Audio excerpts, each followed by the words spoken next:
Olimpiya o'yinlarida xitoylik konkida uchuvchi ayyorlik qildi. Yan Jinzu poyga paytida hammani aldadi. Gap shundaki, ommaviy startlarda sportchilar yugurishni sekin boshlaydilar va kuchlarini tejaydilar. Bu aksioma. Yan buni bilardi.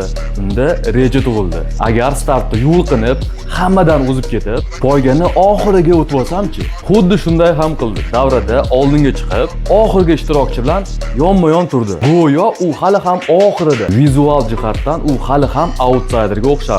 Lekin amalda u allaqachon yetakchi edi. Ajablanarlisi shundaki, har bir raqib bunga e'tibor bergani yo'q. Chunki ular bolaliklaridan o'rgatilgan o'z strategiyalariga e'tibor qaratishdi. Faqat marraga yetgandagina ular yutqazganliklarini tushunishdi. Natijada Yan o'zini birinchi Olimpiya oltinini qo'lga kiritdi. Hayotda ham xuddi shunday. Eng kuchli yoki aqlli bo'lish shart emas. G'alaba qozonish uchun nostandart harakat qilish kifoya. Obuna bo'lishni unutmang.